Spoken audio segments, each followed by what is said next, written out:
आगे क्या कह रहे हैं परमात्मा? हमारी आंखों से अज्ञानता का काला चश्मा हटाने के लिए और स्पष्ट रूप से हमारी आंखें खोलते हुए मूर्खता में, अज्ञानता में गुरुदेव ने अपने आप को छुपाते हुए इस ज्ञान को आगे बढ़ाने के लिए जिस दाढ़ी मूंछ वाली कबीर जी की फोटो को भगवान के रूप में पेश किया, आज हम उस दाढ़ी मूंछ वाली फोटो को ही भगवान मान के बैठ चुके हैं। इससे आगे हम कुछ सोचते ही नहीं। जैसे गीता जी में काल कहता है ना कि ये जितनी भी आत्माएं हैं ये तीनों गुणों के ऊपर आश्रित हो गई, रजगुण ब्रह्मा, सतगुण विष्णु, तमोगुण शिव जी। इनसे बढ़कर और किसी की बात मानने को तैयार ही नहीं है।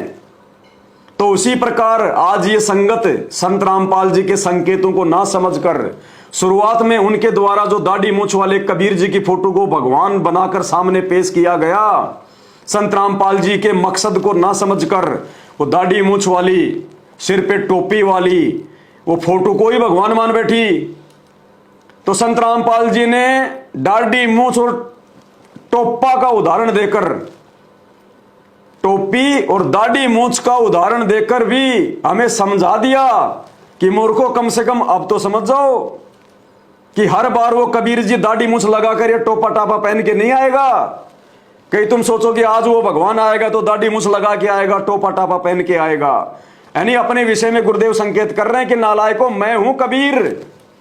ये मत सोचो कि वो कबीर जी आ जाएगा तो 650 साल पहले की तरह दाढ़ी मूंछ लगा के आएगा, टोपा टापा पहन के आएगा। हमारी आंखें खोल रहे हैं परमात्मा, लेकिन फिर भी 90% संगत की आंखें बंद हैं और सत्सेवक उनके संकेतों को समझ गए, जो संकेत परमात्मा ने इस अनमोल सत्संग में किया। सुनिए। आज ये दास आपके पास है और अब कबीर परमात्मा आ जाए। अब जरूरी नहीं है कबीर भगवान इस स्वरूप में जो आप रोज देखते हो, दाढ़ी दूढ़ी बुढ़ाकर टोपी टापी पहन के ना, वो किसी भी रूप में आ सकता है। और यहाँ इस दास के स्थान पर वो परमेश्वर आ जाए और आपके साथ ऐसे ही ज्ञान देवे, आपको आशीर्वाद देवे, मिले, सत्संग करें, तो आप उनके साथ क्या व्यवहार करोगे? अब जो पुण्यात्मा वो तो समझ गए होंगे क्या व्यवहार कराएंगे। जो पुण्य आत्मा है वो तो समझ गई होंगी कि क्या व्यवहार करेंगे। परमात्मा कह रहे हैं, हम जिसको भगवान मानते हैं, कबीर जी को, जो दाढ़ी मूंछ वाला है, जो टोपा टापा पहन के आता है, जो फोटो हम देखते हैं, वो कबीर ये ना सोचना कि आज भी दाढ़ी मूंछ लगा के आएगा, टोपा टापा पहन के आएगा। और कह रहे हैं अगर वो कबीर आज इस दास की जगह पर आकर बैठ जाए और आपको ज्ञान सुनाए जैसे हमारे गुरुदेव सुना रहे हैं, तो तुम क्या करोगे? उनके साथ कैसा व्यवहार करोगे? क्या उनको भी एक मानुष मानोगे? क्या उनका भी जो है मतलब जन्मदिन मनाओगे? क्या उनके रहते सहते किसी और का प्रकट दिवस मनाओगे? ये कहना चाह रहे हैं गुरुजी। ये सत्संग करने का मतलब है कि नालायकों, मुझे पहचानो कि तुम्हारे गुरु के रूप में कौन बैठा है, साक्षात कबीर बैठा है। और फिर कह रहे हैं गुरुजी कि जो पुण्य आत्माएं हैं वो तो समझ गई होंगी। तो भाई और बहनों, ये साथ संगत से जुड़े हुए भाई बहन जो समझ चुके हैं, परमात्मा उनके लिए संकेत कर रहे हैं। जो पुण्य आत्मा है उन्होंने तो अपने गुरु को भगवान मान लिया, दाढ़ी मूंछ वाले को छोड़ दिया। जो मूर्ख हैं वो सांप वाली लकीर पीटते रहेंगे। शुरू से सुन लो एक बार। गुरुजी कह रहे हैं, नालायकों, जो तुमने भगवान के साथ में करना चाहिए वो अपने गुरु के साथ में करो, अपने गुरु के साथ में। आज ये दास आपके पास है और अब कबीर परमात्मा आ जाए। अब जरूरी नहीं है कबीर भगवान,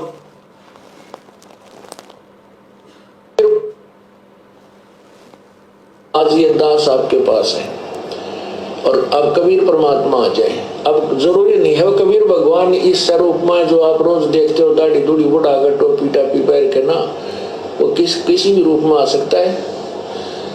और यहाँ इस दास के स्थान पर वो परमेश्वर आ जाए और आपके साथ ऐसे ही ज्ञान देवे, आपको आशीर्वाद देवे, मिले, सत्संग करें, तो आप उनके साथ क्या व्यवहार करोगे? अब जो पुण्यात्मा वो तो समझ गए होंगे के व्यवहार कराएंगे कि परमात्मा की तलाश और परमात्मा सामने, फिर व्यवहार के फिर तो समर्पण होगा। फिर तो व्यवहार क्या, फिर तो समर्पण कर देंगे। समर्पण जब ये पता चल जाएगा कि संत रामपाल जी के रूप में ही कबीर जी बैठे हैं, फिर तो व्यवहार क्या करेंगे, फिर तो कह रहे हैं समर्पण कर देंगे, समर्पण। और वो समर्पण सत्सेवकों ने कर दिया। अपने घरों से वो दाढ़ी मूछ वाले कबीर जी को बाहर निकाल दिया। दाढ़ी मूछ वाले कबीर जी का प्रकट दिवस मनाना छोड़ दिया। अपने गुरु जी को ही अपने घर पर विराजमान कर रखा है। अपने गुरु जी का ही दरबार लगा रखा है। अपने गुरु जी का ही बेड लगा दिया है। अपने गुरु जी को ही भोग लगाते हैं, क्योंकि भोग केवल कबीर भगवान को ही लगाया जाता है सृष्टि में। अपने गुरु जी को ही भोग लगा रहे हैं, अपने गुरु जी की महिमा करते हैं, अपने गुरु जी का ही जयकारा लगाते हैं और किसी का नहीं लगाते जयकारा, क्योंकि असली कबीर यही है। तो गुरुदेव कह रहे हैं फिर तो व्यवहार क्या करना, फिर तो समर्पण कर देंगे, समर्पण। और कर दिया पुण्य आत्माओं ने समर्पण, जिनको भगवान चाहिए, जिनको समझ में आ गया कि गुरु क्या है। अब जो पुण्यात्मा वो तो समझ गए होंगे के व्यवहार कराएंगे कि परमात्मा की तलाश और परमात्मा सामने, फिर व्यवहार के फिर तो समर्पण होगा। तो कहने का भाव ये है कि जैसे ये दास उस परमेश्वर का ही स्वरूप मानना होगा। कैसे? आदेश दे दिया गुरु जी ने। अरे नालायको, गुरु जी का आदेश भी नहीं मानते आप लोग। स्पष्ट कह रहे हैं कि आपने इस दास को परमात्मा का ही स्वरूप मानना पड़ेगा। परमात्मा का स्वरूप यानी खुद परमात्मा ही मानना पड़ेगा। और उसके बावजूद भी तुम अपने गुरु जी को परमात्मा ना मान के गुरु जी को तो मानुस मान रहे हो हैं, और असली भगवान वो दाढ़ी मूछ वाले कबीर जी को मान रहे हो हैं। असली कबीर को नकली कबीर के जो है पैरों में बैठा रहे हो और फोटो बना रहे हो गुरु गोविंद, गुरु गोविंद। तुम्हें गुरु गोविंद का क्या अर्थ होता है ये भी नहीं पता अभी तक। तो गुरु गोविंद का अर्थ क्या होता है? गुरु गोविंद का अर्थ होता है गुरु भगवान, गुरु भगवान। गुरु गोविंद का मतलब ये नहीं होता कि गुरु अलग और गोविंद अलग है। गुरु गोविंद का तो अर्थ होता है गुरु भगवान। स्पष्ट आदेश दे दिया भगवान ने, इससे ज्यादा और क्या चाहिए कि इस दास को ही परमात्मा का स्वरूप मानना पड़ेगा। अरे सिर्फ इतना ही तो नहीं कह रहे, अपने एग्रीमेंट के अनुसार जो काल के साथ किया भगवान ने, स्पष्ट तो नहीं कह रहे कि इस दास को ही आपने कबीर मानना पड़ेगा, बस इतना ही तो नहीं कह रहे। बाकी क्या कमी छोड़ दी परमात्मा ने कि आपने इस दास को ही परमात्मा का स्वरूप मानना पड़ेगा। तो परमात्मा कहो चाहे जो है कबीर कहो, एक ही बात है। तो कहने का भाव ये है कि जैसे ये दास उस परमेश्वर का ही स्वरूप मानना होगा। कैसे? तभी बात बनेगी, नहीं तो नई बात बनेगी भाई। अब आगे क्या कह रहे हैं परमात्मा? आप और हम मूर्ख संगत वालों की आंखें खोलने के लिए सतलोक आश्रम मैनेजमेंट हरियाणा से जुड़ी हुई 90% संगत की आंखें खोलने के लिए, उनकी बुद्धि खोलने के लिए स्पष्ट कह रहे हैं, संकेत भी नहीं है, ये तो स्पष्ट कह रहे हैं कि आपने अपने गुरु को महत्व देना है, आपने अपने गुरु को सबसे आगे रखना है, या फिर आपने वो दाढ़ी मूछ वाले कबीर जी को आगे रखना है। अरे फोटो तो छोड़िए, अगर गुरु जी के बराबर में वो दाढ़ी मूछ वाला खुद भी आके खड़ा हो जाए फोटो से बाहर निकल के, एक तरफ तो संत रामपाल जी खड़े हैं और एक तरफ वो दाढ़ी मूछ वाला खड़ा है जिसको आप अपना भगवान मान रहे हो, तो आपने क्या व्यवहार करना है? सबसे पहले किसको दंडवत करना है? गुरुजी क्या कह रहे हैं कि जब तुम्हारी त्रिकुटी पर परीक्षा होगी कि जो तुमने पूरे जीवन में अपने गुरुदेव के साथ में इस धरती पर जैसा भी किया, जैसा भी उनको माना, वो परीक्षा तुम्हारी त्रिकुटी पर होगी फाइनल। यहां तो रिहर्सल हो रही है, त्रिकुटी पे फाइनल परीक्षा होगी।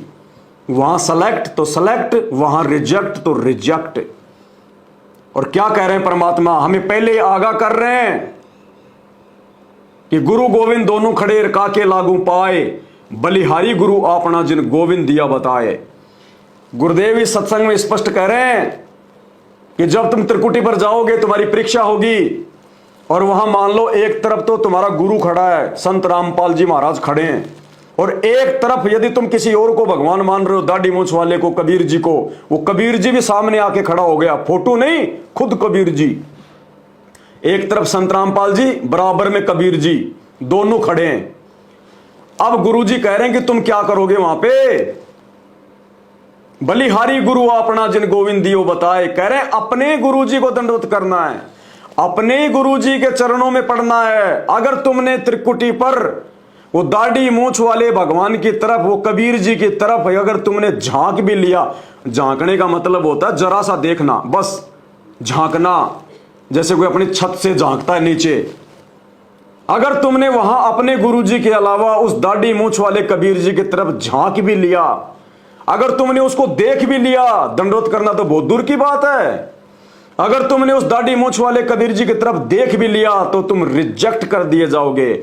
और फिर गुरु जी कह रहे हैं यहां भी ऐसा ही है, यानी धरती पर भी ऐसा ही करना है तुमने, उसकी तरफ देखना भी नहीं है। तो फिर भाई साहब दरबार में क्यों रखे हुए हो? अरे तुम तो दरबार में रखते हो, उसको दंडवत करते हो, दिन में 20 बार उसको देखते हो, उसके आगे खड़े होके तुम आरती करते हो, और जून के महीने में उसको तुम अपना बाप बना के, अपना भगवान बना के उसका प्रकट दिवस मना रहे हो, और गुरुजी कह रहे हो उसकी तरफ देखना भी नहीं है। अरे ये काम तो सत्सेवकों ने किया है, हमने घर से ही बाहर निकाल दिया, ना रहेगा बांस ना बजेगी बांसुरी, दिखाई नहीं देगा तो देखेंगे किसको, उसका जयकारा लगाना छोड़ दिया ताकि हम त्रिकुटी पर फैल ना हो जाएं। सुनिए सत्संग परमात्मा का आदेश। गुरु और गोविंद दोनों खड़े, वहां मान लीजिए परमात्मा दोनों रूप बना के खड़ा हो जाए, एक दास का रूप और दूसरा अपना ओरिजिनल रूप। तो कहते वहां भी परीक्षा होगी किसके लागू पाए। सबसे पहले कहते बलिहारी गुरु अपना जिन गोविंद दियो मिलाए। अपने गुरु जी के ही चरणों में गिरना, वहां पर परमात्मा की तरफ अगर झांक भी लिया उधर साथ होगी तो वो रिजेक्ट करेंगे आपको, यहां भी ऐसा ही होगा। तो वहां गुरु जी के ही चरणों में समर्पित होना है तो भगवान प्रसन्न। अरे भाई और बहनों एक बार फिर सुन लो, धोखा खा जाओगे बहुत बड़ा। बड़ी मुश्किल से असंख्य जन्मों के बाद ये मानव शरीर मिला है परमात्मा प्राप्ति के लिए, धोखा खा जाओगे, धोखा। ये गुरु जी के वचन है, ये गुरु जी के आदेश हैं, इनको मानना पड़ेगा। ये सत्संग कोई हमारा मन बहलाने के लिए नहीं किए, ये सत्संग कोई टाइम पास करने के लिए नहीं किए। संत रामपाल जी आश्रमों में रात को 2-2 बजे तक जाग के हमें यही बात समझाने के लिए कि गुरु ही भगवान होता है, गुरु ही कबीर है, और कोई कबीर धरती पर है ही नहीं, सृष्टि में है ही नहीं। स्पष्ट कह रहे हैं कि जब तुम त्रिकुटी पर जाओगे, यहां तो तुम खाली फोटो पूज रहे हो, और वहां अगर वो फोटो से बाहर निकल कर भी आ जाए, एक तरफ तुम्हारा गुरुजी, बराबर में वो दाढ़ी मूंछ वाला कबीर जी, कह रहे हैं उसकी तरफ देखना भी नहीं है, झांकना भी नहीं है उसकी तरफ। अगर नजर भी कर ली उसकी तरफ, उसको दंडवत करना, उसका जयकारा लगाना या उसको भगवान बताना तो बहुत दूर की बात है। अगर उसकी तरफ नजर उठा के भी देख ली, रिजेक्ट कर दिए जाओगे, रिजेक्ट, गधे बनोगे, कुत्ते बनोगे, 84 में जाओगे। और फिर क्या कह रहे हैं गुरुजी कि यहां भी ऐसा ही होगा, यानी आज वर्तमान में धरती पर भी तुमने ऐसा ही करना है। तो निकाल दो उस फोटो को अपने घर से, अगर गधा कुत्ता बनने से बचना है तो। जून के महीने में उसका प्रकट दिवस मनाना छोड़ दो, केवल अपने गुरुजी को ही परमात्मा मान के 8 सितंबर को उनका प्रकट दिवस मनाओ, और ये सतलोक आश्रम मैनेजमेंट हरियाणा का पीछा छोड़ दो, नहीं तो ये खुद मरेगा और तुम्हें लेके डूबेगा। ये मेरा आदेश नहीं है, ये सात संगतियां कोई पवनदास कोई अपनी नहीं चलाता है, ये परमात्मा पूर्ण ब्रह्म कबीर साहिब के सत्संग सुना रहा हूं आपको, गुरुदेव का आदेश। और जो इनको भी नहीं मानेगा वो तो गधा है, गधा, जीवित गधा है वो, मरने के बाद तो गधा बनेगा ही बनेगा। क्या कह रहे हैं परमात्मा, जिस दाढ़ी मूंछ वाले को तुम अपना बाप मान के बैठे हो ना कि हम सतलोक चले जाएंगे, क्या कह रहे हैं उसके बारे में। गुरु और गोविंद दोनों खड़े, वहां मान लीजिए परमात्मा दोनों रूप बना के खड़ा हो जाए, एक दास का रूप और दूसरा अपना ओरिजिनल रूप। तो कहते वहां भी परीक्षा होगी किसके लागू पाए। सबसे पहले कहते बलिहारी गुरु अपना जिन गोविंद दियो मिलाए। अपने गुरु जी के ही चरणों में गिरना, वहां पर परमात्मा की तरफ अगर झांक भी लिया उधर साथ होगी तो वो रिजेक्ट करेंगे आपको। यहां भी ऐसा ही होगा, तो वहां गुरु जी के ही चरणों में समर्पित होना है, तो भगवान प्रसन्न।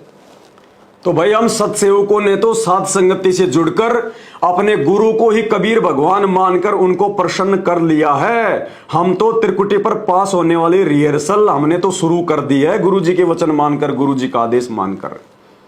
इसलिए हम जून के महीने में दाढ़ी मूंछ वाले कबीर का प्रकट दिवस नहीं मनाते, हम केवल अपने गुरु जी का ही मनाते हैं। और ये जितने भी हिंदू मुसलमान भाई जो साध संगति देख रहे हैं, भाई आप लोगों से हाथ जोड़ के विनती है, प्रार्थना है, ये रियल स्पिरिचुअल मार्ग है। आप लोग तो बहुत बड़ी गलत फहमी में जी रहे हो। हिंदू भगवान को जिसको देखा नहीं, मुसलमान भाई अल्लाह अल्लाह बेचून है, निराकार है, कुछ नहीं है, वो साकार है। वो हमारे कोई मजे नहीं ले रहा, वो हमसे छुपा छुपाई खेल के उसको कोई आनंद नहीं आता। वो साकार है, दिखाई देता है, आप और हमारे जैसा है, उसको छुपके रहने में कोई आनंद नहीं आता, कोई मजा नहीं आता। या उसने ऐसा कोई कौन सा वो कुक्रम कर रखा है जो भगवान सामने नहीं आएगा? अरे सामने तो शैतान नहीं आता जिसने कुक्रम कर रखा है। तो भाई और बहनों, संत रामपाल जी के सत्संग सुनो, ये खुद ही बाखबर है, खुद ही ये अल्लाह है, खुद ही ये भगवान है, खुद ही ये मसीहा है। बाद में मौका चूक जाओगे, कुछ लेना देना नहीं है। ये 4 दिन की जवानी है, 4 दिन का जीवन है, कब फूक निकल जाए कोई भरोसा नहीं है। समय रहते सत्संग सुन लो। मैं ये नहीं कह रहा कि तुम संत रामपाल जी को अपना अल्लाह मान लो, अपना भगवान मान लो, या तुम जो भी अपनी जो पूजा पाठ, जो नमाज वगैरह जो कर रहे हो, या हिंदू भाई जो मंदिर में जाते हैं, मैं ये नहीं कह रहा कि तुम आज ही संत रामपाल जी को अपना अल्लाह या अपना भगवान मान लो, और जो भी तुम पूजा पाठ जो भी तुम कर रहे हो, नमाज रोजा ये व्रत ये तीर्थ वगैरह, तुम इनको छोड़ दो। नहीं, मैं सिर्फ इतना कह रहा हूं कि संत रामपाल जी के सत्संग सुनो। आपसे प्रार्थना कर रहे हैं, रिक्वेस्ट कर रहे हैं, कुछ दिन सत्संग सुनो। अगर आपको लगे कि वास्तव में इनके सत्संगों में कोई ज्ञान है, इनके सत्संगों में सच्चाई है, तो इनकी बातों को स्वीकार जो है वो करो। ये अल्लाह है, खुद धरती पर आया हुआ है, ये चला जाएगा, फिर कुछ नहीं है। फिर जितने जानवर हम काट रहे हैं ना, उतने जानवर बन के अपना गला कटवाएंगे, फिर ये मिलेगा फिर उसके बाद में। तो जितने मुसलमान भाई हैं, यूट्यूब पर सर्च करो, जाकिर नाइक वर्सेज संत रामपाल जी महाराज डिबेट। जाकिर नाइक के माध्यम से परमात्मा ने आप मुसलमान धर्म की सभी पुस्तकों को खोल खोल के बता रखा है कि अल्लाह कौन है, शैतान कौन है, हजरत मोहम्मद कौन था, वो किसकी साधना किया करता था। जाकिर नाइक वर्सेज संत रामपाल जी डिबेट यूट्यूब पे जाके सर्च करो। और जितने भी हिंदू भाई हैं, ये शंकराचार्य वर्सेज संत रामपाल जी डिबेट, अरे देखो तो सही एक बार, तुम्हारी आंखें खुल जाएंगी। ना मुसलमान अपनी जो है कुरान के बारे में जानते, क्या लिखा हुआ है, क्या जाने बेचारे। जैसा उनको मुल्ला मौलवियों ने बता दिया वही मान लिया। बाप दादे जैसी पूजा पाठ इबादत करते आ रहे हैं वैसी वो करने लग गए।